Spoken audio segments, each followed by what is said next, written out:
saudara-saudara saya yang ada di depan saya ini kurang lebih 90 orang, para pemenang-pemenang melawan hati mereka sendiri, para ex yang saat ini mereka terus terang aja mereka bangga dengan Gus, sedangkan mereka hadir di sini.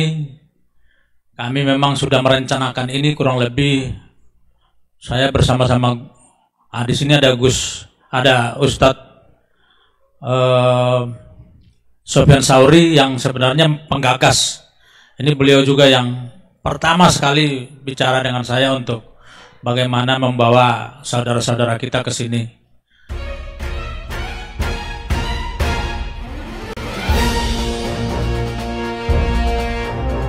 Dan saya yakin mereka-mereka ini, Gus, adalah orang-orang baik.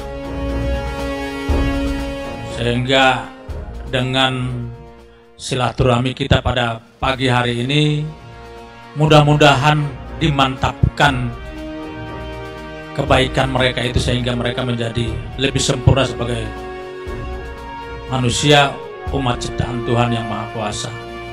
Bismillahirrahmanirrahim. Alhamdulillah Rabbil alamin. Wassalatu wassalamu ala asyrofil mursalin Sayyidina Maulana Muhammadin wa ala alihi wa sahbihi asmin. Amma ba'du. Semua teman-teman yang saya hormati, seperti yang saya sering cerita kalau ngaji, ngatur kiai itu dosa. Tapi karena saya niat baik, sama-sama ngaji, jadi temanya bebas, waktunya juga paling lama saya ngaji paling 20 menit sampai 30 menit. Sesi jawab, tanya jawab hanya 2 pertanyaan. Tidak boleh bantah, yang punya diri saya kok diatur. Ini semakin lama Anda ngatur saya semakin dosa, karena ngatur orang itu tidak baik. Apalagi ngatur kiai itu tambah tidak baik lagi ini. Ya toh, misalnya saya ke Jakarta, nelpon Pak Martinus, Pak sini, ya belum mesti bisa. Jadi ya sama-sama nggak mesti bisa kan. Tapi monggo lah kita cerita-cerita Islam, cerita-cerita beragama yang rileks. Kita semua tadi seperti yang dikatakan Kak Densus pernah disewani Mas Sofyan Sauri, juga beliau pernah ngaji. Sebetulnya dalam banyak hal-hal yang keseharian itu lebih prinsip ketimbang ide kita tentang hal-hal besar.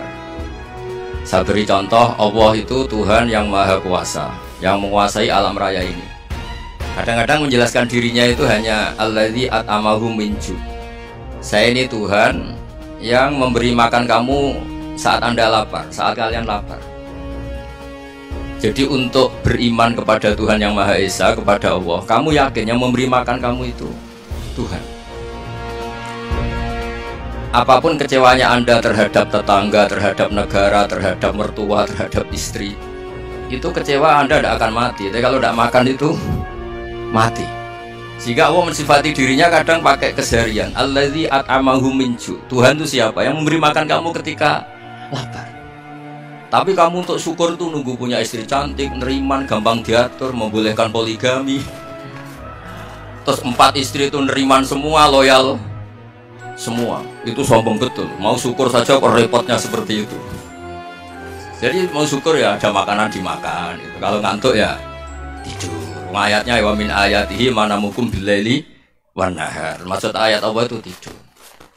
Nah, keangkuhan-keangkuhan ini yang menjadikan kita itu jadi repot hidup. Wong untuk syukur kok nunggu tadi. Mertua baik, tetangga baik, istri baik. Apa saja di sekelilingnya harus baik. Nah, keinginan berlebihan ini menjadikan kita lupa ada hal-hal yang paling kita butuhkan, yaitu oksigen. Kita boleh nempat di buminya Allah. Alladzi ja'ala lakumul ardo firasya. Bumi kamu tempati enak. Coba kalau gempa. Apa artinya istri 4 cantik semua kalau pas digoyang apa? Gempa. Apa artinya kamu jabat? Entah apa aja jabatannya. Kalau bumi likuifaksi, habis kamu. Kiai meskipun dai kondang umatnya jutaan, kalau likuifaksi di panggung hancur. Tapi nikmat-nikmat yang disebut Allah seperti ini kita kaji keseharian. Alladzi ja'ala lakumul ardo mahda. Allah itu yang menjadikan bumi dalulan, yang mudah diinjak. Famshu fi mana biya, silahkan pak jalan-jalan. Jadi saya termasuk benar-benar kiai Jawa. Kalau kerennya Kiai Nusantara atau Kiai Indonesia lah. Diajari bapak saya Kiai Haji Nur Salim, diajari Mbah Maimun. Itu Islam itu keseharian. Karena ketika Anda memilih hal-hal yang serius, itu tujuan utamanya nyari ridhonya Allah. Dan ridhonya Allah bisa kamu dapatkan sesuatu yang pasti benar. Misalnya dalam sebuah hadis Sahih Muslim disebutkan, Inna wuha la yardo anil abdi idha akalal akla fayahmadahu alaiha aw yashroba syarba fayahmadahu alaiha. Itu redaksinya inna itu sesungguhnya, la yardo juga pakai lam taukid, juga maknanya sesungguhnya. Sungguh-sungguh Allah sangat ridho ketika seorang hamba itu makan ketika sesuap nasi dia muji Allah, ketika minum seteguk nasi dia muji Allah. Itu kalau orang diridhoni Allah itu wali betul. Itu untuk jadi wali itu gampang. Kamu makan ridho, kamu ninjak buminya Allah ridho seneng, kamu hidup keseharian aman seneng. Nah ini supaya sampean kita semua ngaji betapa panduan Rasulullah untuk menggapai ridho Allah itu banyak yang keseharian sekali. Saking kesehariannya banyak dalam hadis dan itu sahih. Nabi menyebut hal-hal yang keseharian. Hatta matas alufi fimroatika. Kamu punya uang, kemudian istri kamu bisa makan, itu ibadah. Bahkan sebagian ibadah itu dicontohkan Nabi yang akhirnya diprotes sahabat. Yaitu wafi buti ahadikum sodakoh. Kamu menggauli istri kamu itu ya sodakoh. Sampai sahabat bilang yang benar ya Rasulullah. Ayati ahaduna syahwatahu wa walahu ajrun. Masa urusan biologis, urusan syahwat, kemudian dia dapat pahala. Nabi menjawab, alai salawatu aha fi haramin akana alaihi wisrun. Bagaimana kalau dia meletakkan ke yang tidak benar, itu kan dosa. Nah, hal-hal seperti ini yang saya ingin teman-teman semua lah, semua. Saya juga agak ingin ngaji demi Anda juga agak ingin. Itu dosa sekali ngaji kok pesanan kelompok tertentu itu nggak boleh. Islam itu untuk semua, jadi ya cuma karena di depan saya jenengan ya seakan-akan jenengan korbannya. Itu ada ilmunya dalam usul fikih itu. Jadi orang itu harus ngaji usul fikih. Nama yang disebut, mungkin Mas Sufyan masih ingat zaman ngaji usul fikih. Nama yang disebut itu tidak jaminan sebagai prioritas perintah. Jadi misalnya gini, kebetulan yang di depan Nabi itu Abu Dzar. Nabi ya bilang, ya Abu Dzarin ini uhibbuka misalnya, atau ya Mu'ad ini uhibbuka, atau ya Abu Hurairah ini uhibbuka misalnya. Banyaklah riwayat yang Nabi nyebut ya Abu Dzarin, ya Mu'ad, ya Abu Hurairah. Kemudian misalnya Nabi meneruskan khitab, ini uhibbuka, saya mencintai kamu, fakul dubur sholatin, atau sebagian riwayat disebut falatadaan dubura kulli sholatin, Allahumma inni ala dzikrika wa syukrika wa husni ibadati. Saya mencintai kamu, siapa saja, Mu'ad bisa, Abu Dzar bisa siapa. Saya mencintai kamu, mohon kalau habis sholat kamu jangan lupa wiridan Allahumma inni ala dzikrika wa syukrika wa husni ibadati. Ya Allah, tolong kami permudah supaya mudah ingat engkau. Anda tidak bisa mentang-mentang, wong nama saya Parmin, nama saya Purnomo, itu yang diperintahkan Mu'ad. Jadi yang disebut satu, tapi khitab itu untuk siapa saja. Saya teruskan ya. Jadi saya mohon semua kita melakukan kebaikan itu, kalau dalam kaidah fikih disebut al yakin la yuzalu bisyak. Banyak kebaikan yang kebenarannya itu 100%. Tidak punya efek samping ke pihak lain, ke kelompok lain, ke komunitas lain. Yaitu tadi misalnya Anda makan, dan itu murah sekali, hanya butuh satu piring. Setiap punyaan kamu muji Allah, setiap minum kamu muji Allah. Itu redaksinya Rasulullah SAW disebut, Allah sangat ridho ketika seorang hamba makan, kemudian dia memuji Allah. Atau minum, kemudian dia memuji Allah. Logikanya gampang, negara seperti ini yang kamu harapkan bentuknya kayak apa, mertua, ipar, komunitas, tetangga, itu nyata terjadi itu kan belum pasti. Sementara yang mesti terjadi adalah kamu butuh makan, kalau tidak mati. Butuh minum, kalau tidak mati. Butuh bumi yang nyaman ditempati, kalau tidak kita juga mati. Sebab itu Allah kalau menyebut nikmatnya itu hal-hal yang keseharian. Alladzi at'amahum min ju'. Allah itu siapa? Allah itu yang menciptakan kamu bisa makan. Tidak berlebihan, Allah itu yang menciptakan kondisi sosial itu ideal. Zaman Nabi itu ya ada orang munafik. Orang-orang pilihan Allah itu juga diuji orang sekelilingnya yang macam-macam. Semua diuji sesuai konteks zaman dan waktu. Nah, Tapi ada ibadah-ibadah yang selalu disarankan Nabi. Sampai Nabi itu pernah ditanya, Ayul Islam ya khairun ya Rasulullah, Islam terbaik itu gimana? Jawaban Nabi itu unik. It'amu to'am. Islam terbaik itu ya makan-makan, jangan santai-santai. Ketika Allah menyebut beberapa kebaikan, falak tahamal aqobah, wa ma adrokan apa? Mal aqobah. Terusannya apa? Fakku rokobah. Terusannya apa? Au it'amun fi yaumin di masubaya. Itu acara makan-makan itu juga Islam. Kenapa? Ya bayangkan kalau tidak ada makanan, kita mati kan? Kondisi sosial tidak ideal tuh Anda masih gak apa-apa. Tapi kalau Anda tidak makan, Anda tidak minum, kamu punya istri cerewet masih bisa hidup, punya mertua cerewet masih bisa hidup. Tapi kalau tidak makan bisa mati. Berarti penting mana istri sama makan? Penting mana? Makan. Semoga istri Anda dengar. Nanti kamu disuruh makan tapi pulang deh. Itu kalau dibahasakan makan masih memahami. Penting mana nasi satu piring dengan istri. Nggak ada nasi mati, nggak ada istri belum mati. Penting mana? Nggak berani jawab kan? Nah, ternyata Anda ada garang kan di depan istri. Jadi saya mohonlah, mungkin Mas Sufyan Sauri tadi yang bisa bantu lah. Teman-teman tuh ngaji yang keseharian saja. Karena kita nyari ridha Allah itu berdasar firman Allah. Dan firman Allah itu menyebut keseharian itu riang, gampang. Yaitu tadi misalnya wa min ayatihi manamukum billaili wanar. Termasuk ayat-ayat Allah itu kamu tidur. Maka dulu itu ada guyonan, ada tokoh Mu'tazilah, kelompok dalam Islam yang berpikir manusia itu bisa menentukan ikhtiarnya sendiri. Karena saya bisa duduk, ingin berdiri, berdiri. Karena kelompok ini nggak terima kalau semua kehendak Allah, nanti bagaimana kalau semua kehendak Allah kok ada hisab ya, ada sanksi. Lucunya itu dia akhirnya ini cerita ya, mencintai seorang perempuan cantik sekali. Dan itu dia menjadi ahli sunnah itu oleh hal-hal yang sepele. Karena istrinya cantik, ya namanya suami istri itu hubungan intim. Terus ditanya, Mas masih ingin lagi? Masih. Silahkan diulang lagi. Wah ya tidak bisa. Katanya manusia bisa menentukan yang diinginkan. Itu tobat itu. Itu nggak bisa ditobatkan Mas Sufyan Ats-Tsauri. Orang cantik yang mudah nobatkan orang itu orang cantik. Segampang itu. Akhirnya kita tahu. Makanya kalau dalam kitab Hikam itu disebut al-akil mayakul madza yaf'alu wa hubi wal ghafil mayakul madza af'al. Orang yang punya akal karena sadar ini wilayah Allah, semua milik Tuhan.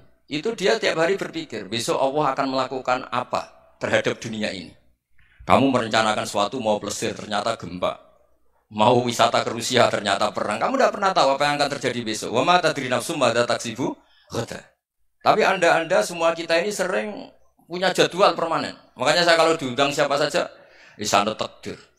Yang jelas Gus ini acara penting. Ya masih acara penting nak pangeran ngersakno piye? Kok ape dadi pangeran? Kamu kok mau jadi Tuhan? Itu kadang ya kiai. Penting Gus acara ini jenengan harus memastikan bisa. Loh kamu itu yang ngajarin tauhid, sesuatu itu biadillah kok bilang-bilang apa pasti. Kalau maksa terus tak tobatkan loh kamu kata itu. Ya kalau gitu Gus bilang insya Allah.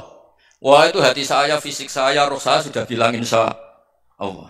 Tidak usah kamu latih kata saya. Nah hal-hal tauhid keseharian itu gampang sebetulnya. Wal ghafil yaqulu madza af'al. Tapi orang yang lupa Allah dia setiap hari bilang besok apa? Kita bisa melakukan apa? Seakan-akan dia itu aktor, dia penting, dia subjek permanen, dia. Padahal kita ini hanya objek kehendak Allah Subhanahu wa taala. Karena kita yakin sesuatu yang terjadi di alam raya ini kita tidak bisa apa-apa. Makanya saya sering ngaji, sering bilang saya. Ketika Anda mensifati Allah, Dia yang menghidupkan. Sudah itu tanamkan sehingga ketika kita mati santai saja. Kenapa santai? Allah punya cara menghidupkan kita. Zaman kita hidup juga gak tahu caranya ngelola jantung, ngelola paru-paru. Kamu juga gak tahu ngelola oksigen yang tidak beracun, tidak mengandung polusi. Tahu-tahu hidup. Gak ingin tua ya tahu-tahu tua, gak ingin mati tahu-tahu mati. Selama ini kita hidup juga gak tahu apa sebetulnya. Hanya gaya tok, punya jadwal, punya planning. Kalau kamu bisa menentukan pilihan Anda, pasti Anda istrinya cantik, 4 neriman semua, kona'ah semua. Nyatanya enggak kan? Ada 1 jelek, cerewet. Oh itu kan, nyatanya enggak bisa apa-apa Anda kan? Dan kamu bawa mati lagi. Nah, itu kan Istri Anda juga gitu, punya keinginan punya suami yang ganteng, yang jabat, yang riman, yang enggak poligami. Ya tidak kesampaian juga. Kalau kita ngitung tingkat kegagalan kita itu gagal terus. Ya kan? Nah, terus ingat Allah, madza yaf'alu wa bi. Orang yang punya akal selalu berpikir Allah itu menghendaki apa terhadap saya. Lalu sama-sama orang gitu. Ngelihat orang yang serius, itu kata Anda itu pemikir berat, serius. Senang punya tokoh yang merengut karena kamu anggap serius. Tapi sebagian orang nganggap orang yang serius itu wong merengut, wong masam, wong muka kok ditekuk. Jadi sama itu hati ya muqallibal qulub tsabit qalbi ala dini, karena kita enggak tahu cara berpikir kita tentang orang lain, tentang sekeliling kita. Misalnya kita orang baik yang jenis ngurmat fakir miskin. Ada orang bangun masjid mewah itu janggal. Apa artinya masjid mewah kalau banyak orang kelaparan? Tapi kalau yang jenis pendidikan apa artinya masjid mewah kalau tidak bisa ngaji? Nanti yang jenis infrastruktur apa artinya ini kalau semuanya punya sudut pandang yang berbeda-beda. Dan Islam mengapresiasi semua kebaikan. Tapi katakan semua kebaikan itu adalah kehendak Allah Subhanahu wa taala. Karena apapun baik Anda itu pakai fasilitas yang diberikan oleh Allah Subhanahu wa taala. Sehingga ini yang disebut kulillah sumadarhum fi khawdihim yal'abun. Ya kembali tadi ke tema-tema bahwa keseharian Anda ini sudah Islami. Saat Anda tidak bisa melakukan apa saja. Saya sering ada jenazah, biasanya kalau tetangga meninggal saya sering disuruh ngelepas. Saya bilang orang ini baik. Karena sering ngelamun di rumah, sering nganggur di rumah. Ditanya sama anaknya, kenapa Gus nganggur baik? Ya kalau dia nganggur artinya juga nggak berbuat sesuatu yang maksiat kan? Ya kan? Orang nganggur di rumahnya ya tidak bunuh orang, tidak maling, tidak korupsi. Ya namanya nganggur di rumah. Lah cuma istri cara pandang nganggur gak menghasilkan uang gitu. Tapi juga gak menghasilkan kriminal kan? Jadi sebenarnya Islam itu makanya kalau sampai ngaji usul fikih itu ada kitab usul fikih namanya Lubul Usul, itu terkenal sekali di pesantren itu. Itu kalau ngapresiasi keseharian itu luar biasa. Izma min mubahin illa wa yatahaqqaqu bihi tarku haramimma. Karena keseharian yang mubah saat Anda lakukan itu ada kehebatan yang luar biasa, yaitu meninggalkan haram. Makanya dulu banyak orang-orang alim ketemu temannya itu guyon sampai semalaman. Itu biasanya yang semangat Islam itu kiai kok ndak tahajud, kiai kok ndak witir. Orang yang sedang mapan uangnya banyak, malam itu tidak kelayaban itu sudah luar biasa. Melawan nafsu supaya tidak maksiat itu sudah luar biasa. Supaya lupa guyon sama temannya semalaman sampai subuh. Gejolak-gejolokan ngenang zaman miskin, zaman kuliah nggak jelas, zaman apa. Melihatnya jangan tarkut tahajud. Seperti ini meninggalkan tahajud, tapi meninggalnya ini talkul muharramat. Jadi kayak apa hebatnya? Sehingga Imam Ghazali punya riwayat yang agak unik. Hatta takuna ibadatu akhiri hadil ummah iku an-naum. Sehingga suatu saat ibadah terbaik umat ini itu tidur. Itu kan riwayat kontroversi. Ketika Imam Ghazali saja, kenapa iya? Kenapa kamu mulai keluar dari rumah itu sudah banyak maksiat, melihat perempuan yang enggak mahram, melihat fenomena. Tapi kalau kamu tidur itu enggak melihat apa-apa. Tapi juga kamu jangan nganggap tidur itu ibadah betul. Saatnya melakukan fardu ain malah masih tidur. Tapi itu sudut pandang yang menjadikan kita Islam itu gampang. Jadi saat Anda tidak bisa aktivitas apa-apa, misalnya ada beberapa orang yang lumpuh. Lumpuh itu memang nggak bisa Jumatan, nggak bisa ibadah, tapi dia juga nggak bisa maksiat. Tidur itu memang Anda saat itu nggak bisa tahajud, nggak bisa witir, tapi saat itu ada zina, ada maling, nggak gosipkan orang, nggak bully orang, nggak menanamkan kebencian, nggak hasud. Sehingga tidur menurut Allah Ta'ala wa min ayatihi manamukum billaili apa? Wanahar. Karena di tidur itu selain ada unsur istirahat, jaga stamina, juga ada unsur meninggalkan beberapa keburukan. Nah saya mohon ibadah yang keseharian ini kita jaga. Supaya kita semua baca ayat itu fasih. Fasih itu tertanam di hati. Allah itu siapa?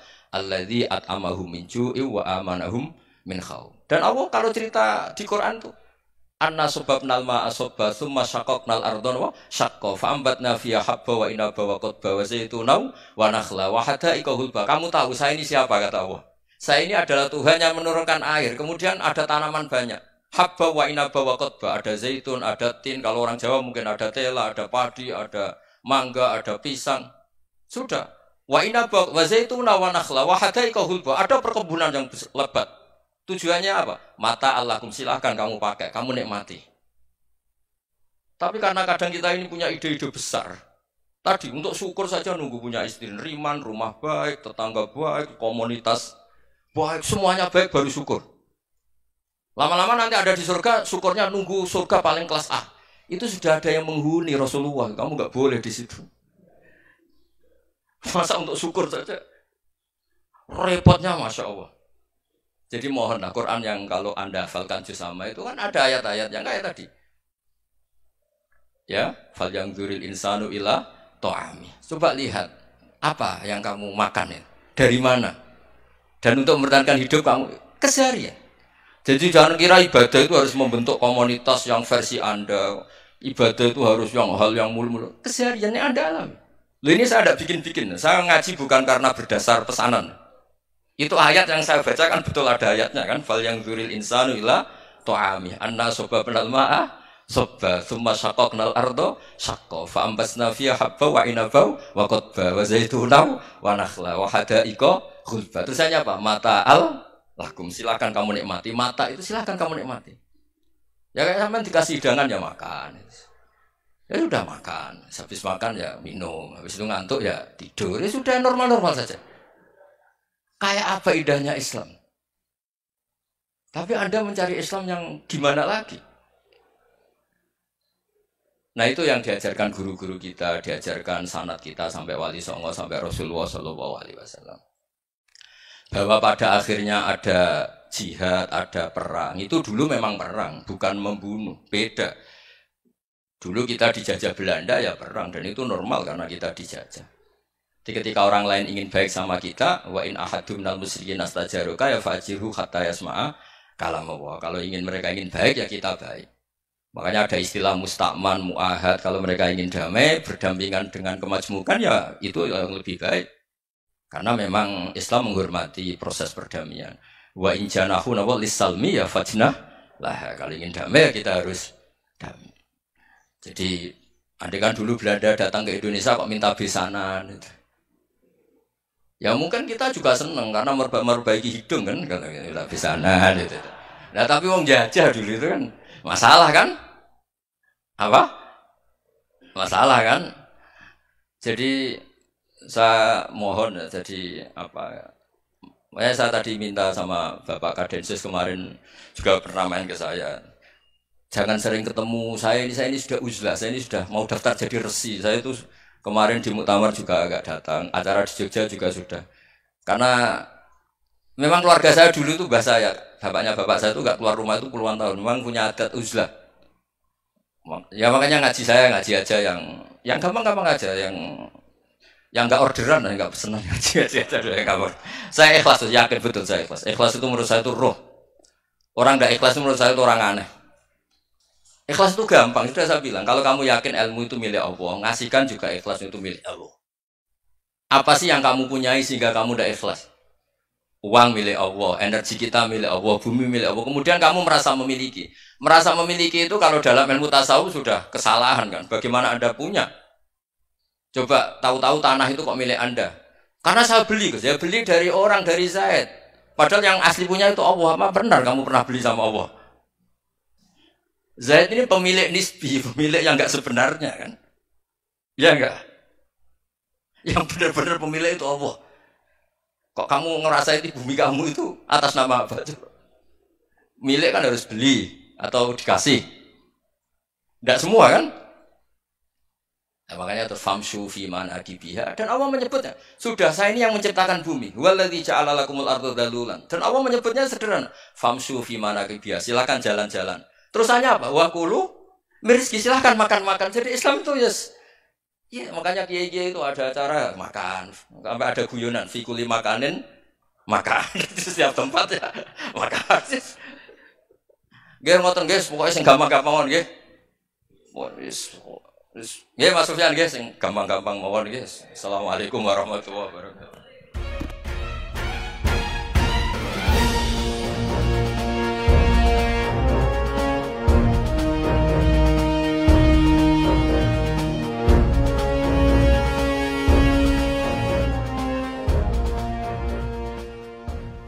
Bismillah. Ya, Assalamualaikum warahmatullahi wabarakatuh. Yang saya hormati Bapak-bapak yang ada di depan, terutama Bapak Kiai Gus Baha. Perkenalkan, nama saya Imran, asal dari Poso, Sulawesi Tengah.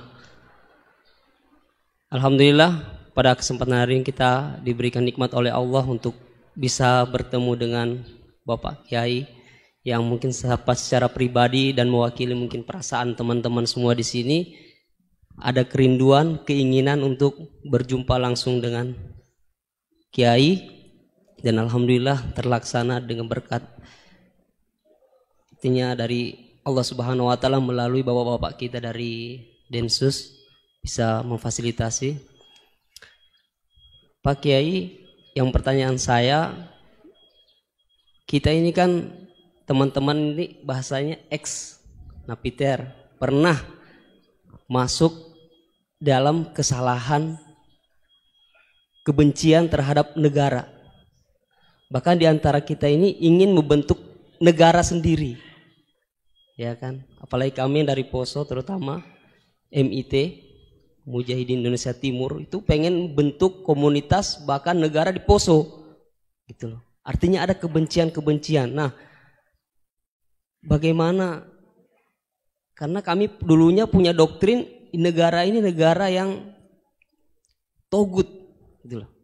Negara kafir yang wajib untuk kita perangi, kita musuhi, dan orang-orang yang berkepentingan kita, pokoknya kita basmilah sampai tegak negara ini, negara Islam versi kami saat itu.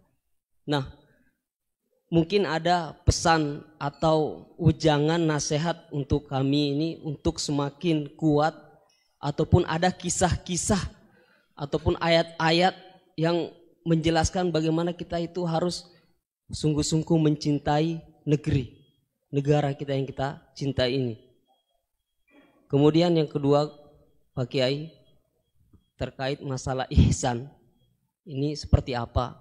Karena mahwal Islam, mahwal iman. Nah, ihsan ini kita mungkin yang belum terlalu kami pahami. Apa itu ihsan yang kata Nabi, anta'budullaha ka'annaka tarahu fa illam takun tarahu fa innahu yarak.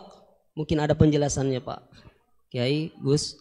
Mungkin hanya ini yang dapat saya sampaikan. Assalamualaikum warahmatullahi wabarakatuh. Assalamualaikum warahmatullahi wabarakatuh. Nama saya Wildan dari Malang. Alhamdulillah hari ini bisa bertemu dengan Gus Baha yang memang dari saya waktu di dalam udah ngikuti YouTube-nya pada masa itu. Dan di sini Gus mungkin terdiri dari banyak saudara-saudara kita yang dari berbagai tempat, berbagai karakter dan berbagai sifat. Nah, yang saya ingin tanyakan, bagaimana kita memupuk konsep persaudaraan tanpa memandang kepentingan duniawi. Karena kebanyakan dari kita bersaudara karena kepentingan, bukan bersaudara karena ya kita adalah saudara. Terus kemudian yang kedua, yang ingin saya tanyakan itu, kita hari ini adalah mengalami degradasi moral yang luar biasa. Akhlak, sopan santun nyaris sedikit demi sedikit hilang. Nah, bagaimana cara kita untuk memupuk agar generasi kita selanjutnya tetap berakhlak, beretika terhadap yang lebih tua, ataupun kepada sesamanya, ataupun kepada yang lebih kecil. Mungkin sekian dari saya. Assalamualaikum warahmatullahi wabarakatuh. Coba diulang lagi. Al-ihsan anta'budallaha ka'annaka tarahu fa illam takun tarahu fa innahu yaraka. Oh ya, bagus, masih bisa dibenarkan. Ya, bagus, masih ingat. Namanya siapa tadi? Imran. Ya. Memang orang sana kalau baca Imran apa Imron gitu? Dari sana Bugis Imran, jadi orang sana nggak pakai ro. Kalau orang ro jadi pakai ra. Kalau ainnya? Ain pakai ain. Berarti apa? Imron gitu. Ya kalau sana tulisan KTP Imran. Imran. Apa bacanya orang-orang Sulawesi? Apa? Imran. Imran. Bismillahirrahmanirrahim. Ya yang rileks saja ya. Saya pernah ketemu orang yang pakaiannya itu ndak, mungkin kalau orang syariat bilang ndak syar'i lah. Pakai pakaian yang tidak syar'i. Tapi dia muslimah, dia ke masjid. Saya ditanya sama seseorang, Gus kok sama orang gitu mau bertemu gitu. Karena terus saya bilang, kenapa? Dia pakaiannya ada islami gitu. Oke, dia tidak pakaian islami itu nyata, tapi dia ke masjid itu islami, tetap sholat itu islami. Ketika dia ingin sholat dan tetap sholatnya pakai takbir, pakai rukuk, pakai sujud itu islami. Wong setelah di masjid ya pakai mukena, pakai. Kalau sama-sama nyata, Anda kan boleh ngingat sama-sama yang fakta gitu. Dia punya kesalahan dalam berpakaian, dia punya kebenaran dalam sujud, dalam rukuk, dalam ibadah. Dan itu tradisi Quran. Quran ya cerita famay ya'mal mithqala dzarratin khairan yarah wa may ya'mal mithqala dzarratin syarran yarah. Apa susahnya sih ingat dua-dua sisi itu? Sama bernegara atau bertetangga, kita bayangkan jangan bernegara dulu, terlalu luas, bertetangga saja ukuran. Karena nanti sama, bernegara sama bertetangga itu hadisnya sama. Kita di kampung itu ya ada masjid, dan orang-orang yang enggak sholat juga nyumbang masjid. Bahkan ada yang nyumbang masjid banyak terus tidak sholat. Karena keramik saya sudah sholat katanya. Saya pernah ketemu orang model gitu itu ya ada. Jadi, tapi ada juga yang sholat terus tapi enggak pernah nyumbang masjid. Ya orang banyak. Intinya itu Allah itu punya tradisi, punya sunnatullah. Kebaikan ya dihitung, kejelekan juga dihitung. Dulu ketika Rasulullah SAW hidup bersama komunitas yang majmu', itu sebetulnya permintaannya Nabi, jangan halangi kami saat mau beribadah. Dulu sampai perang karena mereka menghalangi. Sebenarnya problem mereka wa yasudduna an sabilillah, menghalangi. Sebenarnya kalau dulu saling toleransi ya enggak ada masalah. Artinya ketika Anda ingin sholat di Indonesia agak dihalangi, ingin pengajian agak dihalangi, sebenarnya ini enggak ada masalah. Ya, soal ada kebaikan, ada keburukan, ya mulai Nabi Adam sampai sekarang, sampai kiamat. Itu cara pandang. Jadi, cara pandang kita terhadap orang lain itu harus hal-hal yang nyata. Kalau kesalahan mereka nyata, kebaikan mereka juga nyata. Kenapa kita hanya ingat sisi yang jelek, tidak ingat sisi yang baik? Saya sering cerita ke santri-santri saya, bahwa setiap saya pengajian diundang orang di mana-mana itu saya mesti istighfar. Karena nggak ada pilihan. Saat saya datang ke pengajian di Sulawesi, misalnya saya tinggal ngaji di sini. Saat saya ngaji di sini, ninggal undangan yang di sana. Hidup itu tidak banyak pilihan, meninggalkan kebaikan, melakukan kebaikan. Artinya gini, dalam kebaikan saja ada kebaikan yang ditinggalkan.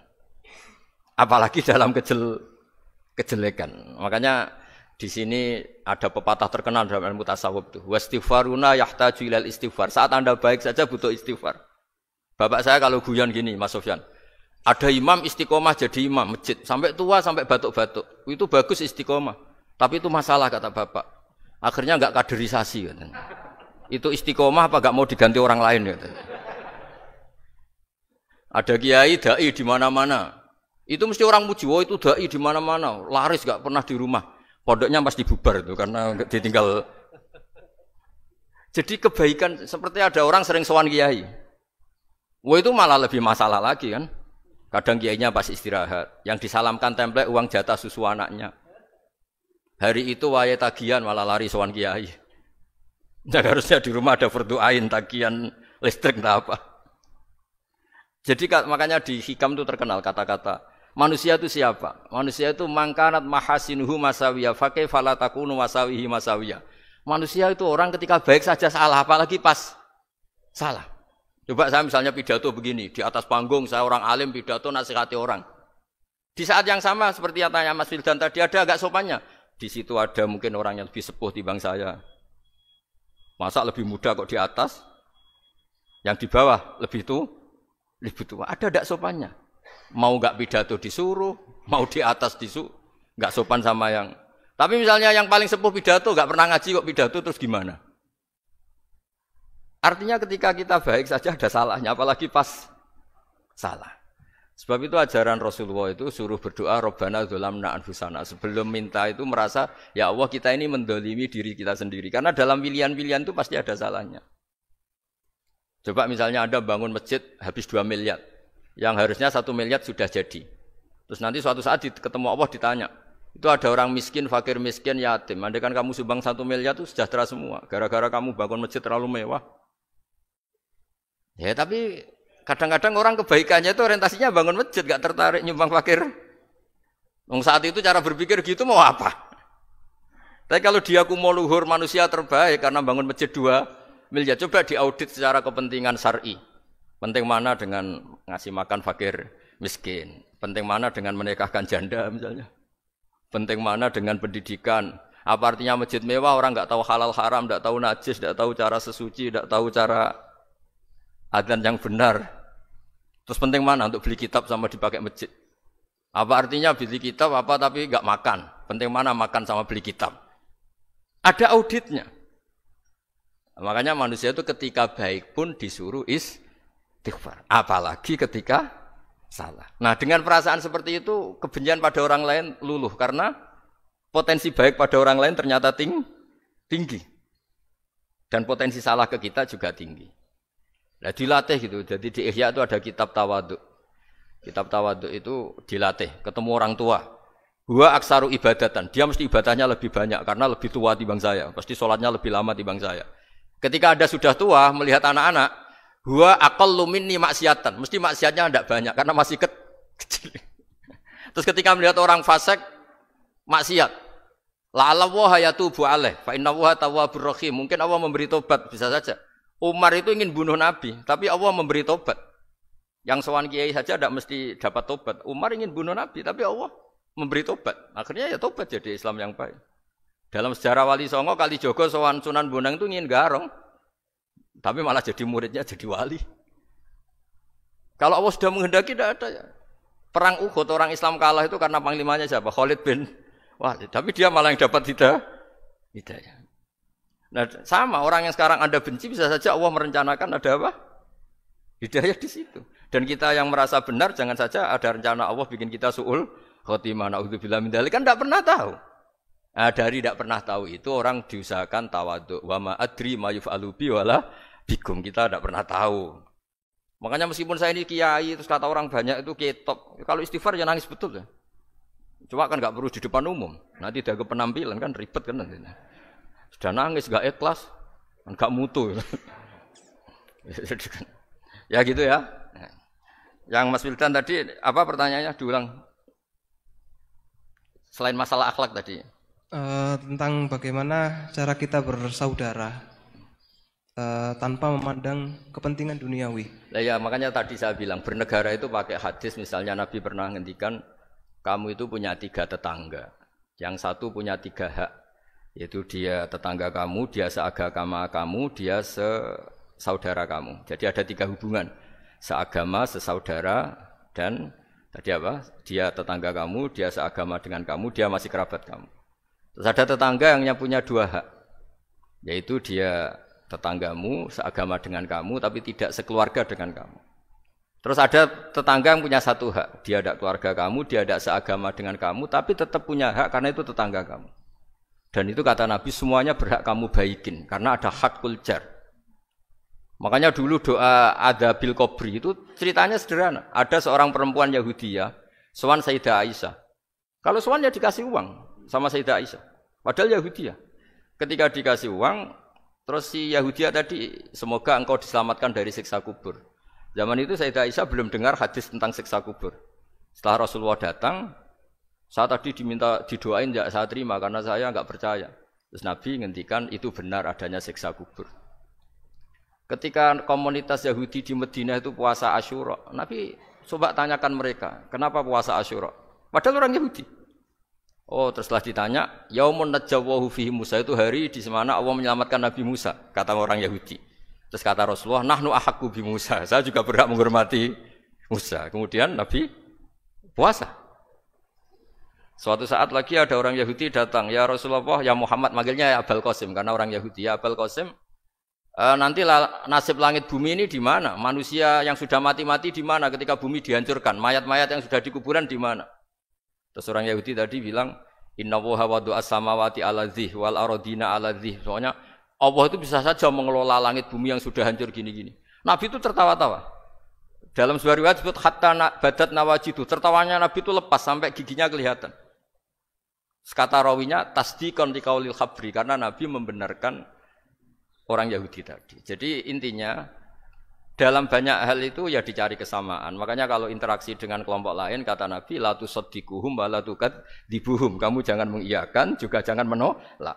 Kamu tolak jangan-jangan pas yang sama dengan ajaran kita. Kamu benarkan jangan-jangan yang tidak sama. Ya sudah, kalau enggak sependapat ya jangan ngambil sikap. Nah itu juga yang dipraktekkan Rasulullah SAW. Nabi yaqumu lailatan yuraddidu hadil ayat. Nabi pernah sholat 1 rakaat hanya ngulang 1 ayat. Itu aja agak selesai. Yaitu ngulang-ngulang ayat. Fa'aqulu kama qalal abdus sholeh in tu'adzibhum fa innahum ibaduk wa in taghfir lahum fa innaka antal azizul hakim. Pun Gusti kula nyerah. Semua ini hamba jenengan, monggo jenengan napakno sing duwe jenengan. Intinya itu ini wilayah jenengan ndak wilayah saya. Nah kadang-kadang kita sebagai manusia itu jumawa seakan-akan itu wilayah kita. Kita nyiksa terserah kita, mengampuni ya terserah kita. Padahal tidak milik kita. Dunia ini milik Allah Subhanahu wa taala. Makanya yang terakhir saya ijazahkan ijazah bapak. Bapak saya itu orang hafal Quran, alim tapi lucu, senengannya guyon. Kalau ngajarkan saya tauhid, tasawuf itu gampang. Hak, kamu punya tetangga, punya Innova. Terus kamu berpikir, kamu miskin berpikir, itu pajaknya aja berapa? Kalau apa itu bannya sudah halus itu gantinya kayak apa, kalau rusak kayak apa. Terus kata bapak, mau melok duwe kok mikir, udah ikut punya kok mikir. Terus coba kamu nggak ikut punya Alphard, terus saya mikir, wah itu pajaknya berapa Pak Martinus, bisa dipakai beli motor kan, pajaknya apa? Alphard ini. Oh nggak ikut punya kok. Nah, dunia itu rawekmu, mbok pikir lah apa ono sing duwe. Maksudnya itu, dunia itu milik Allah, apa kamu pikir itu milik yang punya gitu. Nah, itu yang dimaksud dalam ilmu tasawuf, da'it tadbir fama qoma bi ghairuk la tuqim bihi nafsak. Sudah kamu enggak usah ikut campur. Itu wilayahnya Allah kata itu, karena wong enggak ikut punya kok ikut mikir. Anda benci orang, benci sekali karena dia tauhid misalnya. Jangan-jangan Allah punya rencana memberi hidayah dia. Atau Allah punya rencana dari dia keluar orang-orang Islam yang soleh. Makanya ketika Malakul Jibal, ya Rasulullah saya disuruh Allah, terserah engkau. In syi'ta an udbiqa alaihim al-akhshaban. Kalau engkau mau orang-orang yang mendustakan kamu saya hancurkan. Apa jawabannya Nabi? La, jangan. Bal arju ayyukhrijawah min aslabihim ma ya'budu wa la yusyriku bihi syai'an, itu di Bukhari. Enggak, bisa saja sekarang dia kafir, anak turunnya jadi Islam. Dan betul. Abu Jahal punya anak Ikrimah, Abu Lahab punya anak Darro. Walid itu musuh besarnya Nabi, punya anak Khalid. Ya sudahlah, kita selalu berharap bahwa ini wilayahnya Allah. Sudah kita berharap. Agama ini bagi yang selalu punya harapan. Limangkan yarjuwoha. Orang yang selalu punya harapan. Kita berharap tambah hari tambah baik, tambah damai, tambah kondusif, tambah segalanya baik. Dan saya seperti ini juga ingin ikhlas dan akan selalu ikhlas. Ya saya sering bilang kalau pejabat mau sini itu sering tak ngel-ngel. Saya ini sudah ingin Indonesia itu baik itu tanpa diminta. Kalau diminta itu malah seakan-akan saya belum melakukan. Ini kan. Sudah saya lakukan kok baru minta. Karena ini wilayah kita semua, artinya ingin baik itu keinginan kita semua. Status kita. Kata Sayyid Zabidi dalam kitab Ithaf, keinginan baik itu syakhsiyatuk wa hakikatuk. Itu kamu sekali. Manusia itu kan kata Allah Ta'ala, saya pertama menciptakan manusia itu khunafa, orang yang berkeinginan baik. Baru digoda setan terus macam-macam. Jadi keinginan baik itu hakikatuk wa syakhsiyatuk. Itu kamu sekali. Ingin baik itu kamu sekali. Itu status kamu katanya. Makanya orang preman kayak apa, mabuk kayak apa, ada orang kecelakaan, pikiran pertama itu nolong. Itu yang normal. Soal ada kasus, pikiran pertama ngambil HP-nya itu 0,sekian%. Jadi pikiran pertama mesti nolong itu. Karena itu syakhsiyatuk wa hakikatuk. Nggih, ngoten mugi-mugi barokah sedanten. Assalamualaikum warahmatullahi wabarakatuh.